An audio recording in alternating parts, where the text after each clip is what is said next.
ಆ MLAಗೆ ದಾಖಲೆ ತಂದ್ಕೊಡಿ ಅಂತ. ಇಲ್ಲೇ ಪ್ರೆಸ್ ಮೀಟ್ ಮಾಡ್ಬಿಟ್ಟು 28 ಅಕ್ರಮ ಕಟ್ಟಡಗಳು ದಾಖಲೆ ಕೊಟ್ಟನಲ್ಲ, ಏನ್ ಮಾಡಿದ್ರು? MLA ಎಲ್ಲ ಹೋಗಿ ದುಡ್ಡು ಮಾಡ್ಕೊಂಡ್ರು ಅಷ್ಟೇನೆ.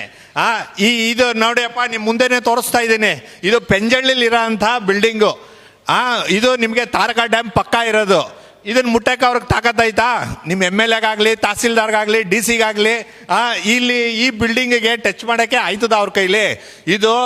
ಇದು ಜಮೀರ್ ಅಹಮದ್ ಅವರ PA ಮತ್ತೆ ಅವ್ರ ಡ್ರೈವರ್ ಸೇರಿದಂತಹ ಬಿಲ್ಡಿಂಗು. ಇದನ್ನ ಟಚ್ ಮಾಡಲಿ? ದಾಖಲೆ ಕೇಳ್ದಿರಲ್ಲ, ನಾನು ಮಾಧ್ಯಮದ ಮುಂದೆನೇ ತಂದು ಕೊಡ್ತಾ ಇದ್ದೀನಿ. ನಾನು ಎಲ್ಲೂ ಔಸ್ಕೊಂಡು ಯಾವ ದಾಖಲೆನೂ ಕೊಡ್ತಾ ಇಲ್ಲ. ಇದು ನೋಡಿ, ಇದು ಸೆರಾಯು ಟಚ್ ಮಾಡಲಿ, ರಿಜೆಂಟಾ ಟಚ್ ಮಾಡಲಿ, ಆರೆಂಜ್ ಕೌಂಟಿ ಟಚ್ ಮಾಡಲಿ, ಬೈಸನ್ ರೆಸಾರ್ಟ್ ಟಚ್ ಮಾಡಲಿ, ಡಿಸ್ಕವರಿ ವಿಲೇಜ್ ಟಚ್ ಮಾಡಲಿ, ಅವೆಲ್ಲ ಕಾನೂನುಬದ್ಧವಾಗೈತಾ? ನಿಮಗೆ ಬೋಟಿಂದ ಕಾಲು ಇಳಿದ ತಕ್ಷಣನೇ ರೆಸಾರ್ಟ್ಗಳು ಸಿಗ್ತವೆ. ಹೆಂಗೆ ಸಿಗ್ತವೆ? ನಿಮ್ಗೆ 100 ಮೀಟರ್ HFL ಲಿಮಿಟ್ ಫಾಲೋ ಮಾಡಬೇಕಲ್ಲ, ಎಲ್ಲಿ ಫಾಲೋ ಮಾಡ್ತಾವ್ರೆ?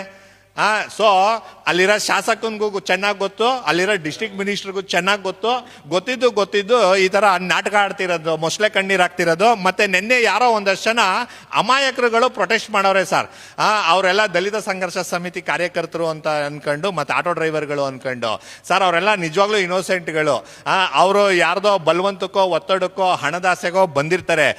ಅವ್ರಿಗೆ ಮಾಲೀಕರಾಗ ಅಂತ ಇದನ್ನ ಬುದ್ಧಿವಾದನ ನಾವು ಹೇಳ್ಕೊಡ್ತಾ ಇದ್ದೀವಿ.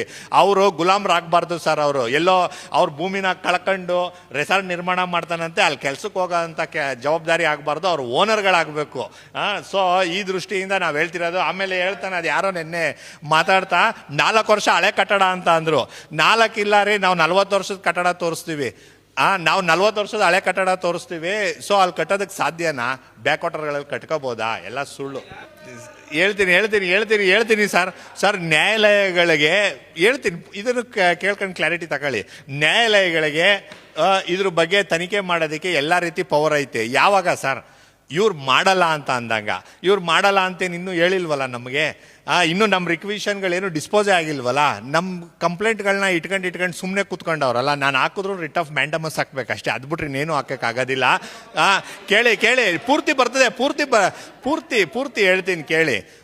ಅಪ್ಪಿ ತಪ್ಪಿ ನಾನೇನಾದ್ರೂ ಈಗ ಕೇಸ್ ಹಾಕಿ ಯಾವುದೋ ಟೆಕ್ನಿಕಲ್ ಗ್ರೌಂಡ್ ಮೇಲೆ ವಜಾ ಆಗ್ಬಿಡ್ತು ಅಂತ ಅಂದರೆ ಅವ್ರ ಬಾಯಿಗೆ ನಾವು ಲಡ್ಡು ತಿನ್ನಿಸ್ದಂಗೆ ಆಗೋಯ್ತದೆ.